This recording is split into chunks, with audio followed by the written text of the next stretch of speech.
Welcome to UPLEVEL, Real Health, Real Talk with Dr. Jenna Blasi. I'm Dr. Jenna. I spent years crafting ways to help women thrive, and I want to help you do the same. On this podcast, we dive deep into health at every level, focusing on the mind, the body, and the spirit. This is where real conversations meet transformational wellness. We'll be talking about all the things that truly matter, from nutrition and fitness to lifestyle, mindset, and personal development. Plus, the real deal on managing stress and navigating menopause. So if you're ready to elevate your health journey with authentic, transformative insights, you're in the right place. Let's get started.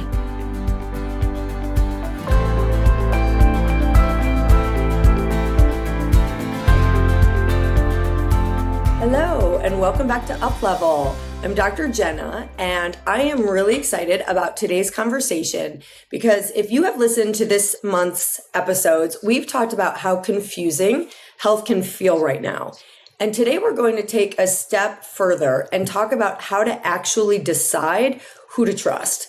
Because I know a lot of you are looking at conflicting advice from experts, quote unquote experts, and feeling confusion about what to trust and who to trust. And today I am joined by Dr. Jordan Robertson. She is a naturopathic doctor and educator known for her evidence-based approach to integrative and women's health. Jordan has spent years teaching clinicians how to critically evaluate, myself included, the health research and navigate the often confusing world of nutrition, supplements, and medical information.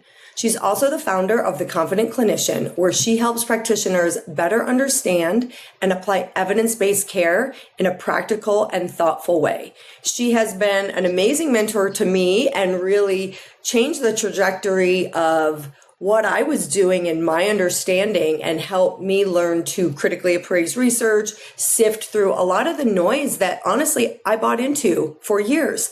And now I know not only was I often say, I've had to kind of humble and get off my dogma and actually look at what the research says.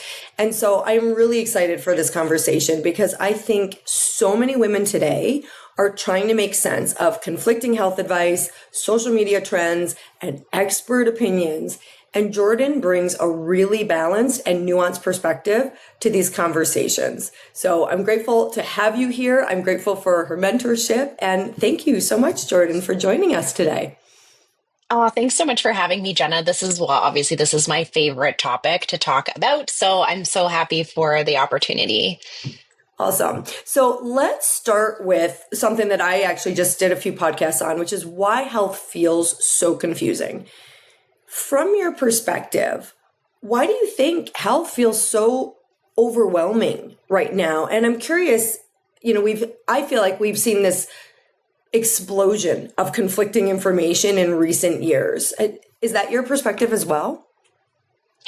Well, certainly I would say the conflicting information has got a lot noisier in the last few years. And part of that, I think, is due to like larger platforms or more, I'm going to use the word accessible information, where the public is actually able to search and listen to misinformation at an alarming rate. And so I do think like there's more of it, but I also think the channels that it's accessible in, there's more of those as well. And so when we combine both of those things, it means that people are inundated with information. Is it hourly at this point? Maybe it's every 15 minutes, that actually starts to change the way people think and feel about information or about their health. And not all of that information is grounded or rooted in evidence. And so, it's certainly difficult for the average person to navigate that sort of level of information and misinformation that's online right now. Absolutely. It's such a good point. So do you have any tips of how does somebody navigate that? When two qualified experts disagree, how do people know how to make sense of that? Yeah, health is this weird thing, right? Like if it was as linear and logical as math, right? I mean, I think you can still on the internet find people to argue that maybe 1 plus 1 isn't two, but health is much more than these very logical algorithmic decisions. In medicine, we try and boil it down to an algorithmic decision. If this, then this, if they have this symptom, then this medication or this diagnosis. But the reality is that health is much more complicated than, simple, addition. Layered on top of that is that a lot of choices that people make in their healthcare do have a sense of morality or values or culture or even religion tied to it.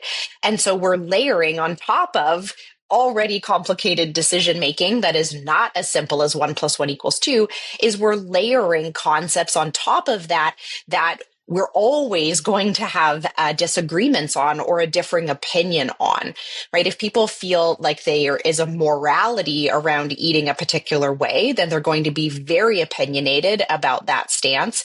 If it's someone's culture to do certain health practices, they're going to feel very emphatic that that's the right way to do things.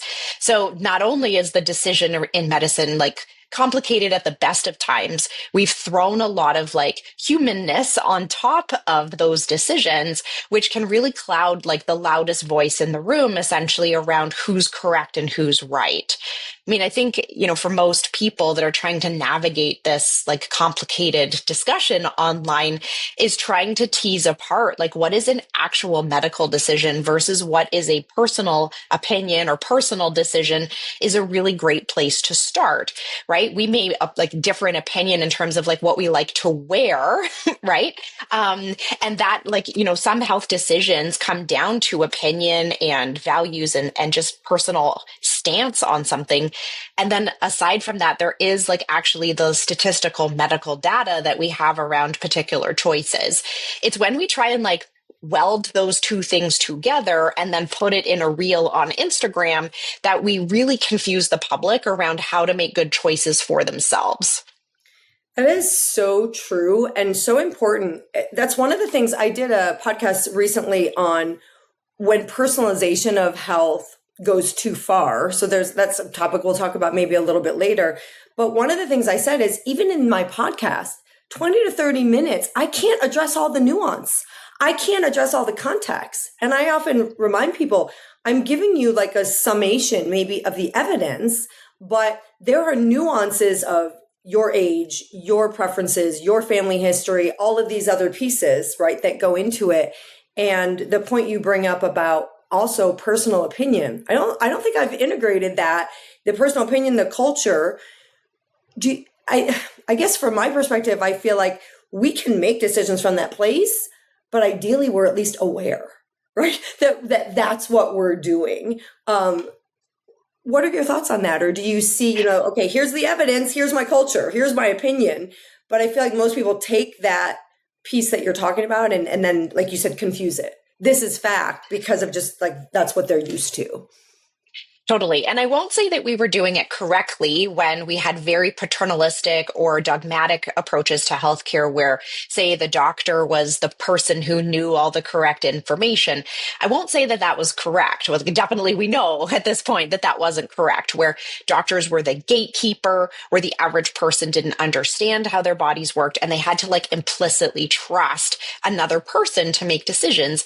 And that's where we would see, so many cultures, personal opinions. People were stigmatized in medicine because we were relying on one human being to make those decisions for us, with that level of authority, when complicated, decisions in medicine are so much more complicated than that and do need personalization. They do need to be patient-centered.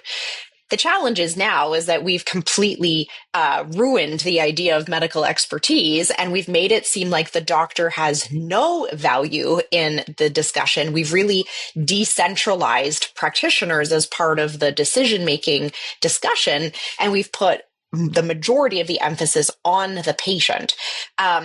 again, I'm not saying patients shouldn't have, their opinions, culture, all those things absolutely belong in clinical decision making, but there is value that is in the algorithmic statistical discussion around your healthcare also.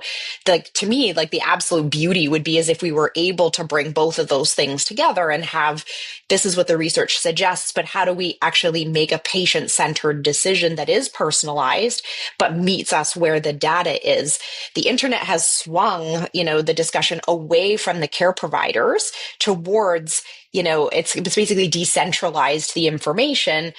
That's good in ways because it gives patients access to information that they weren't privy to before, but it also sort of decreases the authority or the expertise of healthcare providers and now makes it sound like, someone on TikTok with 1 million views has as much to offer the discussion as your doctor. And so, I think even just helping people recognize that, I think, is really important. Usually when pendulums swing, they swing way too far in one direction.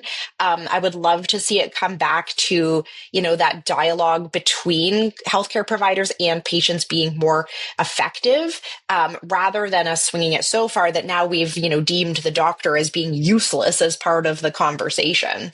Yeah. And that's when we look at the pendulum, right? That dogmatic, patriarchal, we don't listen to you. And we still see some of that, right? Like, oh, the woman is just being hysterical. Like, they don't say that, but that perception of not listening to their symptoms, to now this other extreme, as you've noted, of, yeah, well, this person has 2 million followers, so they must know what they're talking about, and they have no credentials and no expertise. And I think in this place of trying to come back to the middle, as you speak of, one of the areas that I see of where people are maybe distrusting expertise or distrusting research is this idea that so many things work. This is where it's like, oh, well, all the things work. And so why do you think that, people feel that all these different approaches work? And how do we explain, that two completely different strategies can both help people while honoring like what the evidence shows for the majority? Yeah, I mean, I think a good place to start is like defining what we mean by works, right? And I think that's, often a detail that's missing. And even when I work with providers and clinicians, I always want to know, well, like, what does work mean to you, right? Like, work is, it reduces pain by X percentage. Work means it improves quality of life by this many points. Work means, right, like it prevents an outcome that we would have expected to happen if we didn't treat this person. Those are examples of works that is often, again, missing in the discussion. So does everything work a little bit? Like, sure, but by what magnitude? And usually people like in the online space can't compare treatment options in terms of magnitude of benefit. And so we'll say, well, bananas work for constipation and so does magnesium oxide, but no one can tell you the difference between them in terms of which one is more likely to improve it, which one works better, right? Like, they're not able to do that. So this idea of like works is a problem. The other part of the challenge here is that often in the wellness space, we're talking about people who are pretty darn healthy out of the gates. And so we're talking about people going from 90% healthy to 92% healthy. And we're really missing the mark in terms of like what the core, improvement would look like in an unwell population. And when we're talking about like, putting the icing on the cake versus actually getting like the fundamentals of health, we're really talking about two very different groups of people. But the internet will put both of them in the same, in the same bucket. And so someone with like chronic kidney disease is now all of a sudden looking at, goji berries to improve their health when they are not on a spectrum to even consider that as part of their health plan because their condition is much more severe or requires a different magnitude of treatment in order to improve it. But the like walking well can talk about whatever they want that works or hacks their health because if they don't do it, nothing bad's going to happen anyways. They're fine. And I think when we like cluster all those people together, it's easy to sort of undermine the level of support that someone needs who actually is sick because the wellness industry focuses almost solely on people who aren't sick at all. Wow. Yeah. It's funny because I just watched a reel yesterday from I don't remember her name. She's a fitness influencer. I think you might even follow her. Like she was some type of award, whatever, competitor. And that's what she was talking about. Because when we talk about health being confusing, this idea that you just said of, because we're throwing all these things at the people who are already well, and they want to tweak that last 5%. And so she was talking about, should I do HIIT? Should I do this many times a week? How often do I need to? And she's like, most of you aren't even moving. 95% of you don't have the foundations in place. And you're worried about, should my HIIT be 20 minutes or 30 minutes? Which I think is basically similar to what you're saying of we're throwing these two camps together, and then it is creating confusion because the 95% who are very, very sick or chronically ill or not optimized, they need these foundations in place, and we're overcomplicating it because we're speaking to people looking to like adjust 5%. Am I reiterating that kind of what your point is? Totally. Yeah. We're using like Olympian level precision to talk about like the average Jane, and like the average Jane isn't sleeping or eating or anything. So trying to like optimize her last 2% is really missing the mark, but it's adding to the noise and to the volume of information. It might not even be wrong. Like that's the other like sort of sad part about health information online. So let's say some of it's right? Like a good percentage of it's right. The question is whether or not it's actually empowering people to do any more than they were. Like, I don't think that Instagram has made people healthier. So just giving people access to the information has certainly not unlocked this like health capability that people didn't have before because everything was a secret with their doctor. Now they have all the information in the world and nobody still is exercising. So it's not access to the information that actually changes anything, because now people don't know which thing to do. And the paralysis comes in the behavior change, not like this lack of information. But, we could maybe argue that people need more information. Like, I don't think that's true. And I don't think we need it in complete sentences from ChatGPT. Giving people information has never made them healthier, really, unless they were like very undereducated, very under-resourced, and that education gave them knowledge they didn't have. But like multiplying or 10xing the information that a well-educated person has, which is what social media does not create behavior change. Like, we know that. Right. And then people just get addicted to the information. Let me go to this webinar. Let me go to this talk. Let me listen to this person, but they're not implementing. Right. Like you said, more information. I think it leads not only not to better outcomes, but typically more paralysis, more behavior paralysis, where they're too overwhelmed. They have all this information and they don't know where to start. You said something else that I wanted to come back to. Now I don't remember what it was, darn it. But I know what it was. In the US, we've dropped. We were for years like 37th out of 40, I think, in health outcomes. Now we're at the bottom. Not for lack of information, right? People have access to all this information and we are getting sicker. You're in Canada. I doubt people there are getting a whole lot healthier either. So, and I remember the point I wanted to go back to, the idea of what works, because that's a really great point, because we throw that word around. I throw that word around. You sound like you don't. Good for you. But I do when I talk to people. Well, they'll say, if I'm looking at someone or interviewing them for if what we do is a good fit, well, how do I know it's going to work? And I'm like, well, what does success mean to you? What does something working mean to you? Someone was telling me, I tried Ozempic and I released 25 to 30 pounds and my blood sugar came down, but, it wasn't really working.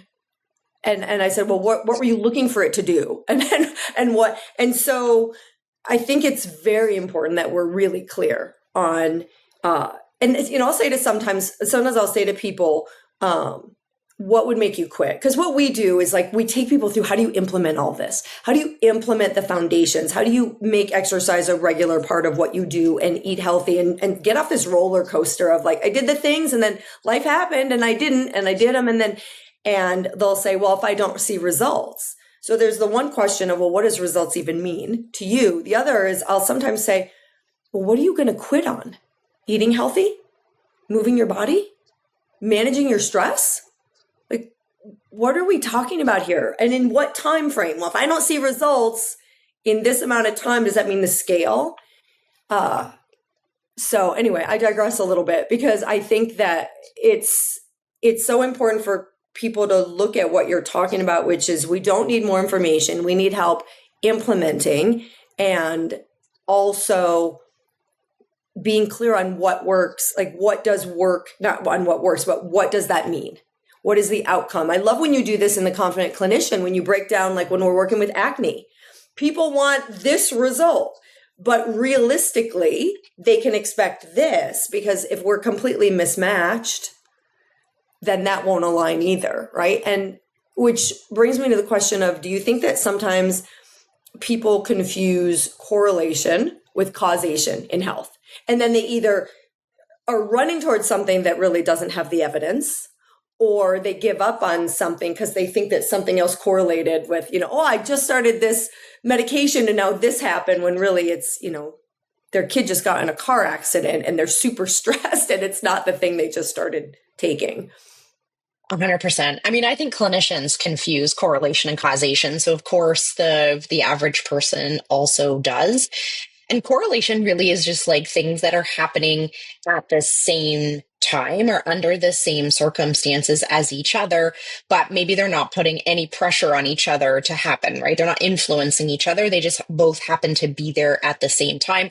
There's always that like classic example of like, ice cream cones and shark attacks because, we eat ice cream in the summer and that's when all the shark attacks happen, but the ice cream isn't causing the shark attacks. So there is that, like where things are completely unrelated. They just happen to exist together in the same time and place. And sometimes we'll accidentally draw a line between them. Causation is like the much more thick line where we go, okay, this causes this to happen, right? If we do this input, we get this output. What we'll see in medicine is sort of things that live in the middle, where there are variables that are either moderators of outcomes or they influence, but almost diagonally the outcome, not directly. And that's where I think it's not always just one or the other, right? Like there are some moderating factors where, say, your genetics are moderating the impact of environment on obesity. And that's influencing it in a way that it can't be ignored, but it's not causal. And I think that's where we get like really confused because it will make it sound like it's a cause when really it's just coming up adjacent to causes and influencing outcomes without being causal. And I think that's really important because, and you're kind of making the point about the amount of health information. And it made me think about how many determinants of health are actually baked into our social landscape, the political landscapes, and that people don't often realize how much their socioeconomic status, their relationships, their where they live, right? And even their genetics play a role on how well it will work for them. So even the best laid plans in someone who can't afford it is not going to work, or the best laid plans in someone who has a high genetic predisposition is not going to work. Where providers can be so helpful is actually helping patients understand how well will it work in you? Because even if something is working, quote unquote, in a paper or working online and some TikTok, that's not necessarily helping us understand how well it will work in your given situation. And that's, one of the ways that providers can do such a great job of helping patients discern the research. Sometimes we have to borrow literature, say like something's only studied in men and we're curious if it works in women. That's where the actual provider is able to say, like, here's what we think might happen, but based on your situation, this is what working might look like for us. So I know I was getting a little bit off track there, but I wanted to go back and say that point because I feel like it's really helpful that, when people see things online, they're forgetting that like the context of their lives is also going to influence how effective something actually is. Many people live in like a just straight up food desert where the access to the things they're seeing online are not even available. And so I think that's such an important consideration when we're talking about like, how do we layer in evidence into someone's health plan, like some things we can't do in patients because of the context of their lives.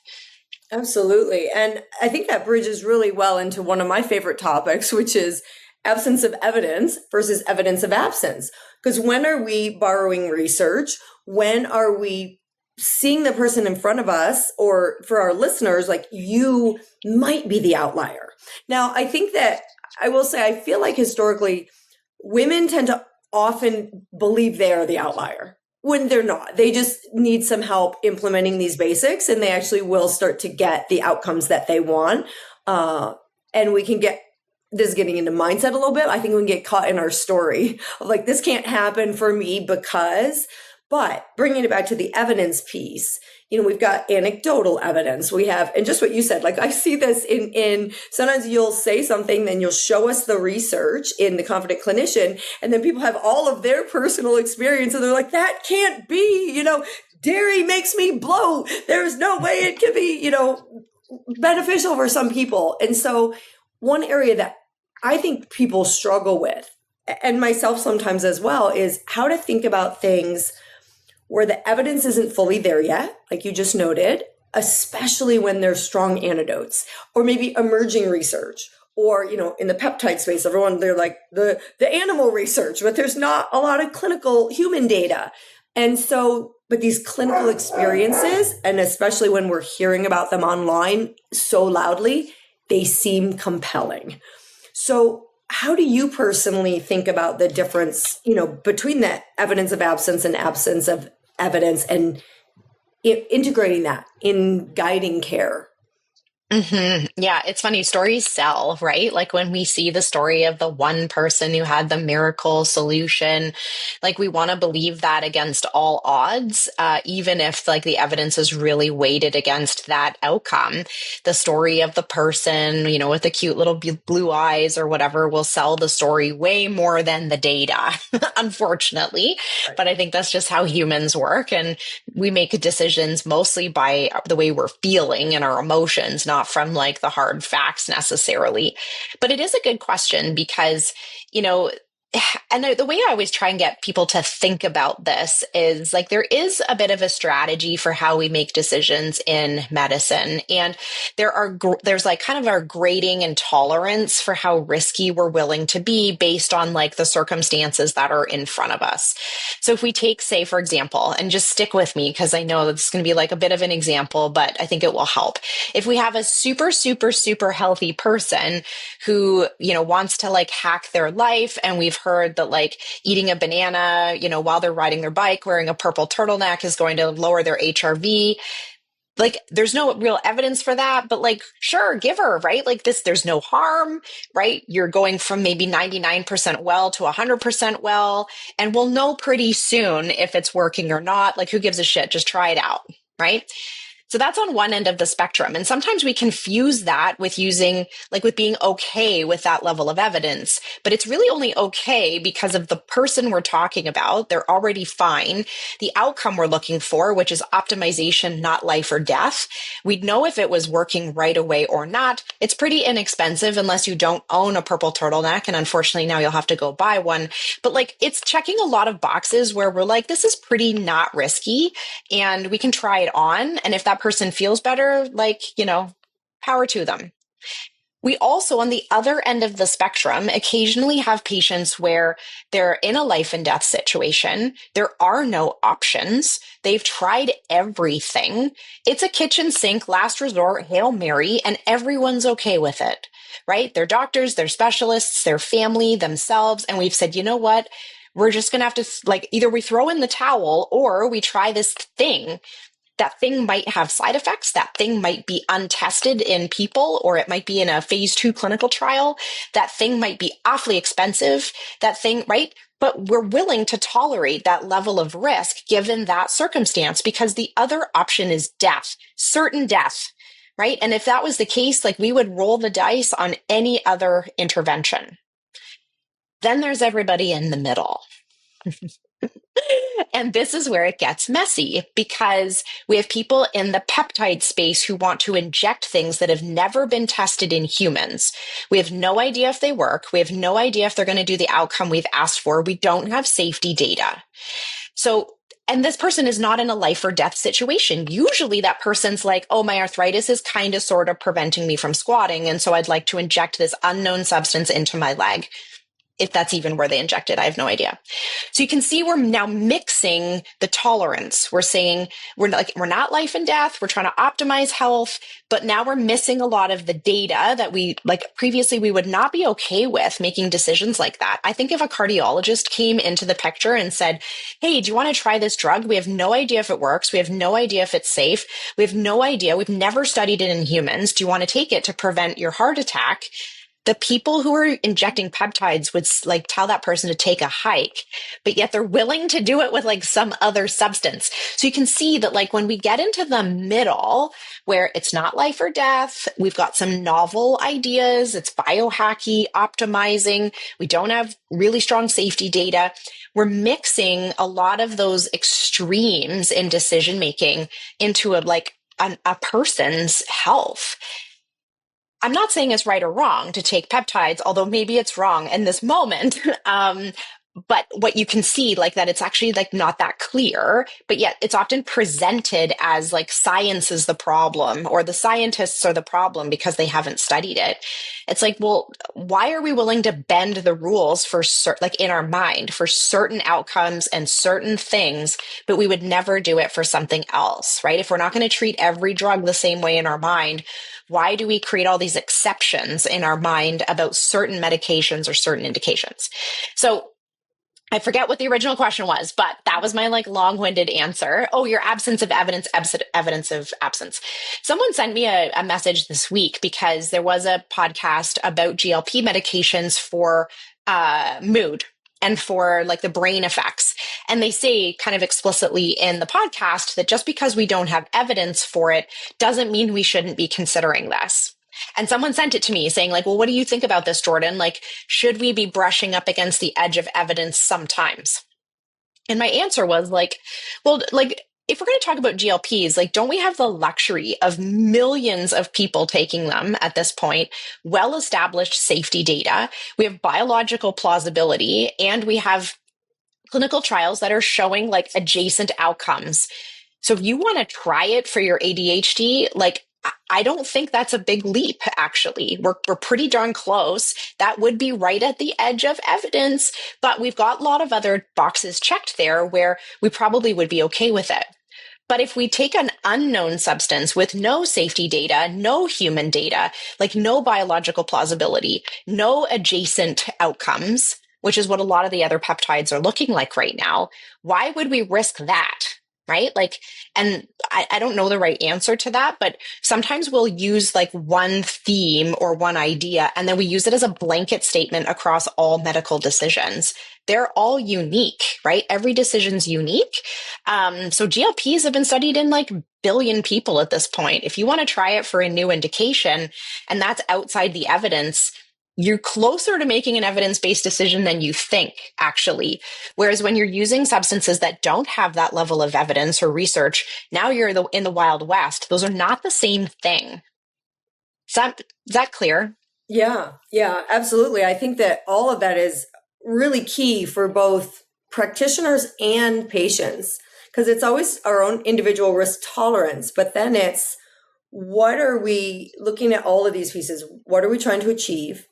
And how many, I like the visual for me of how many boxes does it check, right? Like you said, with GLP-1s, they've been studied in so many people and for so many years. So we have so much safety data that it's hey, if this is emerging, that it might help for this, but we already know it's going to be pretty safe to try, et cetera, then yeah, brush up against that. If you have something else where it's maybe, and I think this is where the online noise gets loud and all the anecdotal, well, this person did this and they feel better than they've ever felt. And there's what I see, because as soon as you in that online space of noise, you start listening to maybe people that really stick to the evidence, you'll see more of them. You start opening the hey, these peptides we know that they're totally safe when we don't, but then you'll start seeing all those people, right? You get that algorithm feeds us what we're actually, the rabbit holes, if you will, that we go down. And so when we're looking at how should clinicians and patients for that matter approach uncertainty, I think you made a lot what is the risk? What does the evidence show us? what do we already know, and all of those pieces. And then there's, of course, like your personal risk tolerance, like people that are already optimizing and they're like, hey, but man, yeah, I mean, it's a little scary where people, because injections are like that's a big deal. And so not for this talk to be about peptides, but then I want to always stay open to like, well, research will emerge. Research will and is emerging on some things. Like we could use certain supplements maybe that haven't been studied, certain herbs that just haven't been studied, right? And so, okay, do we think it's safe enough to try? Are there things that have been studied? Why do we want to try the unknown one? I mean, that's always like a big question. And I think when we're looking at checking boxes, well, if we have no other options, and okay, so what is the risk tolerance here? I think, how do we help, or how do you feel that both patients and clinicians should approach this kind of uncertainty? And I think you kind of already just answered this, but just in case you have any further thoughts, without becoming either overly skeptical as something is emerging versus like overly credulous. Because I do think sometimes people mistake not proven yet with proven not to work. Yeah, and you brought up a lot of really good points there around like personal risk tolerance, like what are we actually trying to do? And the other point you brought up there that I think is really important to bring up is like, why this over the other options?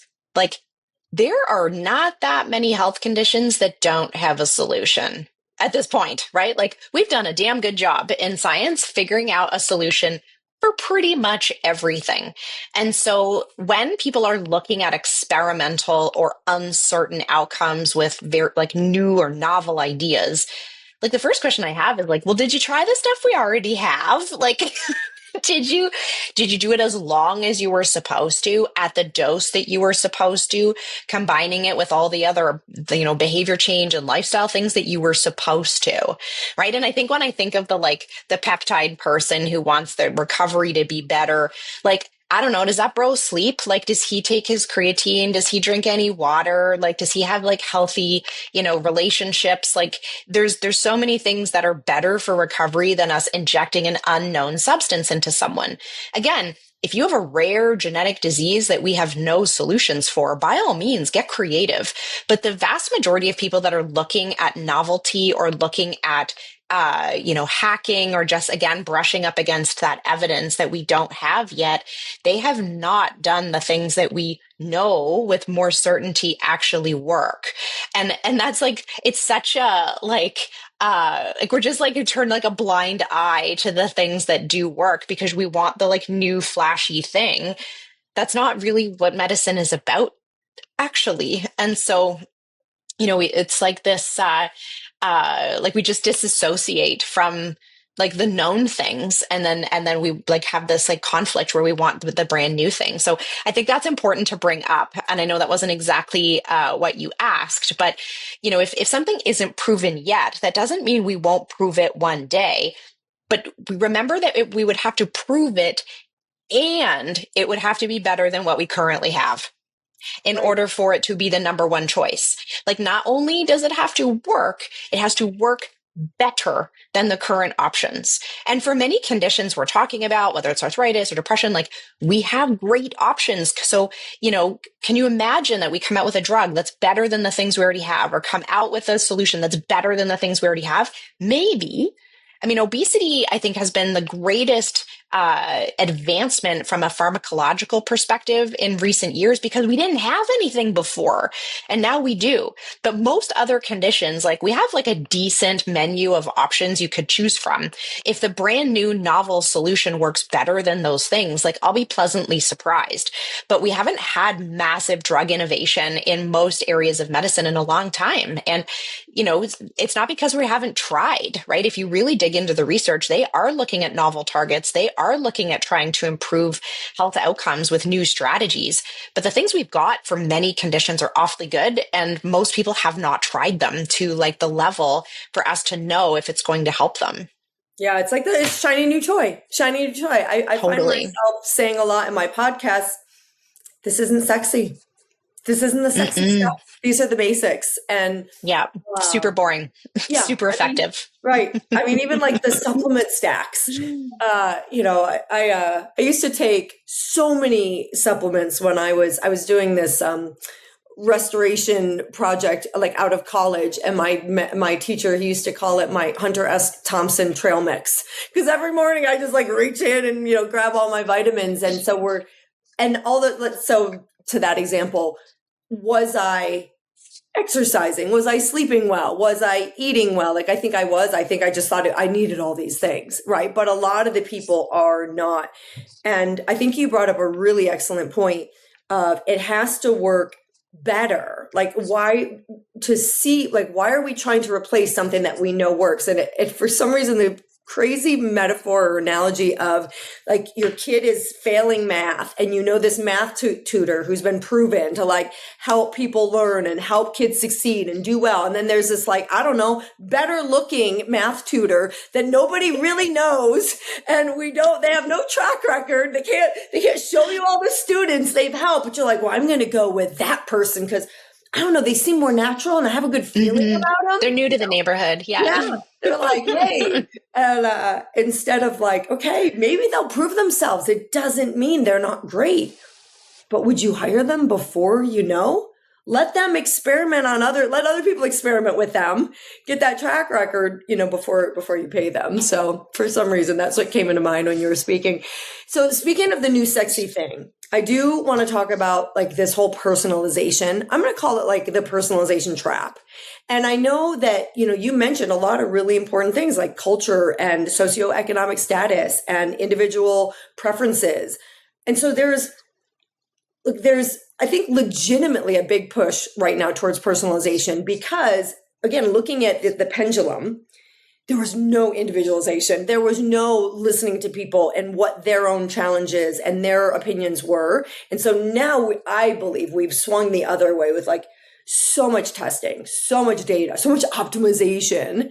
And so I'm curious, like, where do you see that going well? And where do you see it maybe going too far? Because I think that for some people, I've had people over the years, because I've been in practice maybe 17 years now, and people would come to me with binders of functional medicine tests that they'd done and lists and scrolls of supplements, and they weren't better. Like, they weren't better. Mm-hmm. And so how do people know? I know I'm throwing in too many questions for you here, but how do people know when they're actually helping themselves versus overcomplicating things? Yeah, I think, the word personalization, to me, the way I think about it is how do we take the most evidence-based approach and adapt it to fit your person, right? Like whatever that means. If that's that you work shifts, if that's you don't like olive oil, like whatever it is, right? Like we adapt the best case scenario to meet your person. What personalized medicine is often does, or what personalization of healthcare does, is looks at hyper personalized recommendations as if there is a unique solution for your hypertension that, even though the data suggests that this is what we do over here with the vast majority of people, that your answer is going to be somewhat different than that, or is going to be completely different than that. And that is not really what personalized medicine should be, in my opinion. It's that we're saying that, like, okay, so statistically, if we pool a bunch of people and those people look and sound like you, they're in your age group, your demographic, they have your underlying risk factors.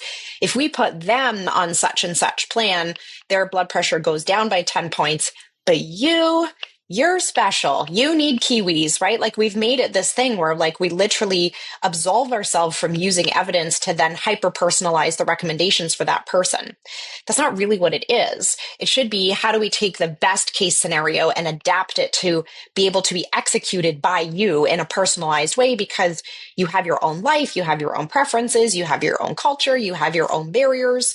And so personalizing it to the point of how do we help you execute what we know to work? The challenge is genetics. And so when we start to talk about personalization, like, yes, it's true that everyone has a different genetic blueprint that may or may not mean that things work better or worse in that person than someone else, right? Some people, have various pathways that are faster or slower than each other. Patients may have a particular genetic tendency that makes certain drugs work better or worse than others. The problem is at this moment, and especially with nutrition as the best example, we don't know enough that if like your personal genetics say that you should eat kiwis, that we should like hyper focus on that as a treatment option and absolve ourselves from giving you what we give everybody else. We've not studied it in a way to know that if we feed people in a particular way, that their genetics respond more favorably than just by giving them the Mediterranean diet. We don't know that right now. And especially for many health outcomes, it's going to take 15 to 20 years for us to understand if the outcomes were better if someone ate a particular personalized way. When we hyper-personalize the recommendations, we usually decrease compliance, right? So if people feel like they're put in this little cardboard box of what they're able to eat, the supplements they have to take, at which times, blah, blah, blah, usually they do the actual thing less often than if we work with more broad stroke type recommendations, especially around nutrition and exercise. And so we're usually trading compliance for personalization, and then people don't end up doing the thing we're trying to get them to do. Where it's curious is in targeted drug therapy. And, certainly in the cancer space, we're starting to talk about personalization of medications because there are some genetic risks or genetic factors that do influence the success of drugs, especially for patients that, are in a life or death situation or have a chronic condition that needs to be treated long-term with medication. If I was going to be on medication for the rest of my life for something, and I thought that, doing a genetic test or having more personalized results were going to have better outcomes, I think I would be interested in that. But usually we're then applying it to other aspects of health, like nutrition, where we don't have the data. So I'm not against it, right? And I do think that like one day it will be so neat to be able to know and understand how our genetics actually play a role in the choices we make for healthcare. At this moment, it feels like a very privileged way of looking at healthcare. It also is a very noisy way of looking at health recommendations when there's probably more basic things we could get patients to do on a consistent basis that will improve their health outcomes. So I'm not against it, but I think it's almost like bastardized in a way. And it's taking, hyper personalization from, say, the chemotherapy space and applying it to which, fruit should you eat at breakfast? I don't think health needs to be that complicated, to be perfectly honest. But those are my thoughts on the personalization piece. I'm curious about it, and I would love for us to see this be maybe applicable, especially in cases where patients are not getting better. But to broad stroke it and say everyone needs a special, unique plan when people just need to eat less sodium for their blood pressure, I think it's missing the point a little bit. I love the way you describe this, and I'm in total agreement. And that's what I often tell people, because we talk about that if we were going to work with you, we're going to look at you as an individual. But in the context that you said, doesn't mean we're disregarding the evidence. We are taking the bulk of the evidence and putting these foundations in place, because the truth is the majority of people don't have the unsexy foundations working, implementing in their life. And that's where the individualization or personalization is. What is your unique challenge with exercising regularly? What is your unique challenge with having a nutrition plan that works for you and that you can stay with for the rest of your life, with modifications for seasons, of different time frames. And so I used to do DNA tests on everybody. I went through a period of time in our comprehensive programs where I'm like, let's include DNA testing so we know. And it didn't help our outcomes. It didn't. I stopped doing it. I was like, why am I, doing these $400 and whatever tests?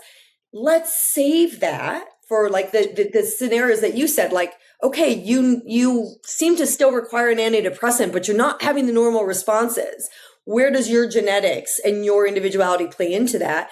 And, or you didn't get where we thought you were going to get and the outcomes that you wanted. Now we can dive a little deeper and fine tune these broad strokes. But if we start with fine tuning with everybody, I agree, we're overcomplicating it. And then it's not sustainable. And then they're over focused on every little aspect. I need to have this at this time and this and this time. Whereas it's let's Let's actually implement the foundations based on what we know from the research.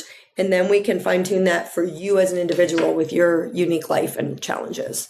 So where personalization is kind of hidden in research is in, some of the nutrition research where they actually, when they're deploying the plan, whatever it is, say nutrition for blood pressure, because that was my example. And in the actual research trial, the participants meet with a nurse once a week. Like that is actually personalization, because what happens in those meetings is the nurse trying to help the people figure out how to comply.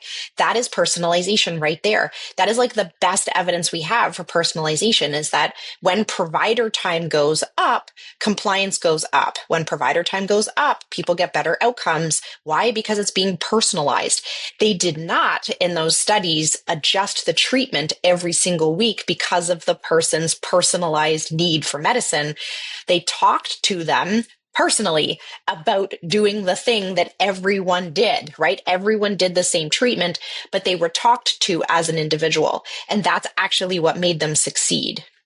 absolutely. And that's why, having those health coaches on board and having those visits, regular visits with a health coach, with your provider, so that you can get that individualization to implement. So this is going to be one of my longest podcasts that I've ever done, but this is such a great conversation. I want to, before we wrap it up, and there's this little gnat flying around, I want to talk about red flags in health advice so that we can really make this practical for people of what could they watch for when they're consuming health information. We've already talked about, look, you don't actually need more information, but people are still going to want that information. So what should they watch for? What are some red flags? What makes you pause or question something? Yeah, I think the extremes obviously are, and I don't just mean the extremes in like extreme recommendations, but also extreme language. So when people say always, never, secret, right? Like if people are making it sound like this is not common knowledge, like really the wellness industry has preyed on people being generally misheard and mistreated in medicine, and are able to like position new and novel opportunities as their savior versus it being what it is, which is a new novel opportunity that nobody's researched, right? Your doctor is not keeping secrets from you. The science is not keeping secrets from you. If something is you've never heard of, the chances are that it's not true. Like, I don't want to say you've heard of everything by this point, but when something comes out that you've never heard before in your whole life, that's like certainly something to pause. The making sure that you're appealing to the right kind of authority.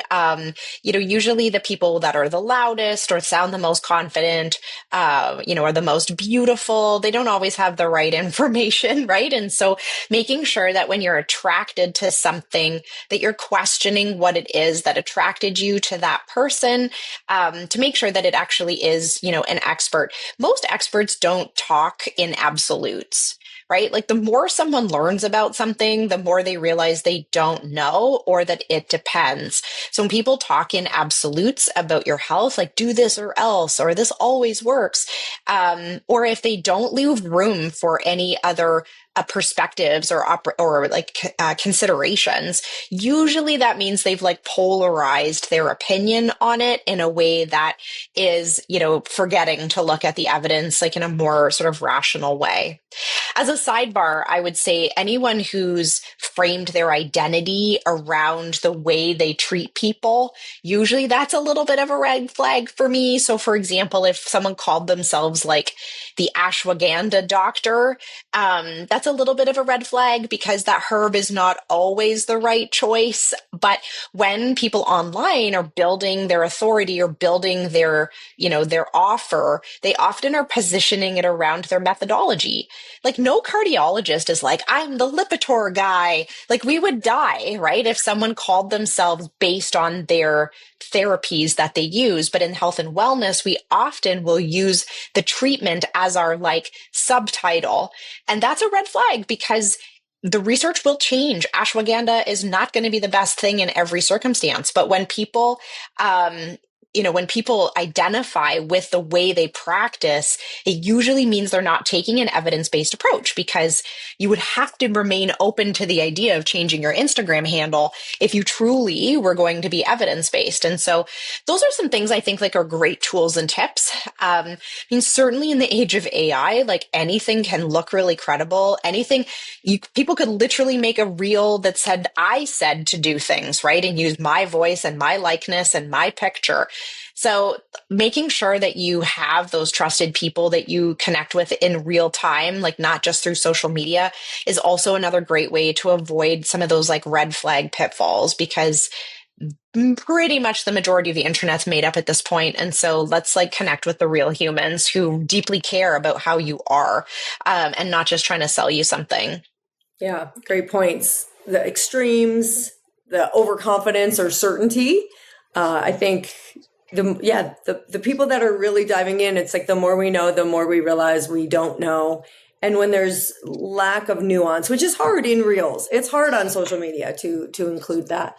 So if we look at what actually deserves more focus, just like simplifying, if you had to simplify this for someone who feels overwhelmed, what do you feel matters most? I mean, certainly exercise probably is the top solution that is not being utilized at its like highest capacity right now for most people. Nutrition coming in on a close second, but I personally would put exercise ahead of nutrition. If I was really going to have like the world focus on something, I think it would solve an awful lot of problems if people exercised enough or moved their bodies enough. And then like the third thing is mindset, right? And having like strong relationships, the attitude of gratitude really goes a long way. And even in the research, like we know that when people have hope and connection and perspective taking and gratitude, that, those are probably the three things that I would think are the most influential on someone's health and well-being. And they're probably the three most underutilized solutions in healthcare right now. And so that would probably be where I would want people to put their focus. Beautiful. And as you know, from, the fellowship that I did with you, that was, my desired focus with menopause, which is my main demographic, perimenopausal, menopausal women. They know the diet piece, they know the movement piece, but they often don't realize how their mindset is also affecting their experience, and the research, there's research that actually backs that up. So yeah, it's not the sexy stuff, it's the basics. So I think that this conversation is so helpful, because a lot of pressure can come off this idea we have to do it perfectly.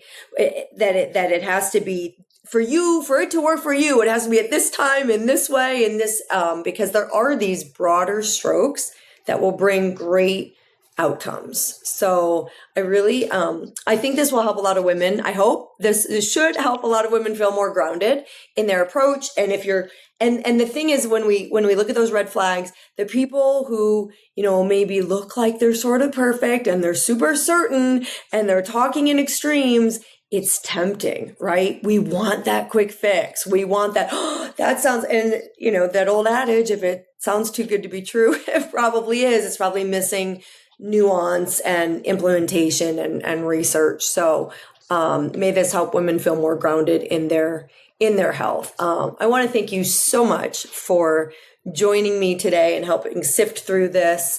And is there anything else just that you want to add that we haven't added to the conversation before we close? I don't think so. This was a really great one. And it's nice not to like, nice to like talk generally about like all health, not just like zero in on one condition, even though like, and maybe when people now are listening to other topics that you do, you can hear like some of those same themes, whether we're talking perimenopause or PMS or pregnancy or fertility or arthritis.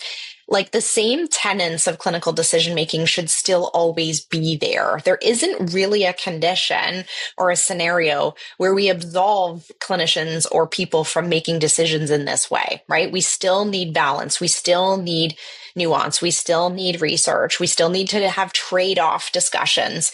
Every decision in medicine has a trade-off. We always like to think there is this one perfect answer that doesn't have any trade-offs. everything has a trade-off. And I think if we can train clinicians and patients to think in terms of trade-offs, it really just balances the conversation in such a beautiful way and lets us have a more realistic discussion about what to expect out of healthcare outcomes. Sometimes the trade-off is effect size. Sometimes the trade-off is side effects. Sometimes the trade-off is like compliance, and it sucks to have to do the thing, but the trade-off is really good. There's always a trade-off. So if a solution's getting presented as if it's like, again, like you said, too good to be true, no trade-offs, usually they're overlooking an important part of the discussion. And you need to look at what that trade-off actually is, because there's always a trade-off. Even when you choose to do nothing for your health, that is a trade-off. And if we can help patients, again, understand that decision-making, they're always going to have a more clear path for how to make a great health decision for themselves. Absolutely. Yeah. People often say, well, is it hard? And it's like, well, it's hard feeling like crap. Like that's a trade-off, right? Getting yourself to move when you don't want to, it can be hard at times. Losing flexibility and being in pain and lacking health because you don't move, that's hard. Also hard. So, yep. Yeah. Awesome. I could think of 10 other things I'd like to talk about. Maybe we'll do a part 2 at some point, because one other thought I had was that I think people distrust research because they think that it's changing all the time. They think that it's constantly, we're finding out otherwise, which isn't really true. I mean, the research that we're looking at is been validated over years and meta-analyses and all of the different trials. But I also tell people there's not a lot of hills I'll die on, right? Just because we're looking at the body of research, and this is what I want our listeners to understand, it doesn't mean we're dogmatic. It doesn't mean like we're constantly looking. We're open to new ideas and new things coming out. But when you've seen something work over and over again for masses of people and they remove confounding factors and they're well done studies, this sort of idea of throwing the baby out with the bathwater that people, I hope if people take something away, it's that trust in what has worked and trust in the things that are actually, most things, there's always a trade-off, as you just noted, but most of the things that are evidence-based, you can do them. They are implementable. They're not these go climb some rare mountain in Tibet to get the flower that you need to cure you. Like it's accessible. And with the right people and the right guides and the right practitioners, get the right doctor. Let's not throw all doctors out. Get the right practitioners to help you implement and get the outcomes that you're looking for. So thank you so much, Jordan. This has been so much fun. And I really appreciate you. And thank you all for joining us. So grateful. My podcasts are usually about half of this. So I hope you've stayed for the whole thing and found it really useful. And you can always reach out to us and let us know what you'd like us to cover next time. Thanks so much. Thank you for joining me on this episode of UPLEVEL, Real Health, Real Talk. I hope today's conversation inspired you to take the next step in your health journey. One that nourishes not just your body, but your mind and spirit as well. Don't forget to subscribe so you never miss an episode. And if you found value in today's episode, please leave a review. Until next time, keep learning, keep growing, and keep thriving. And remember, true wellness is a journey, and you are on the right path.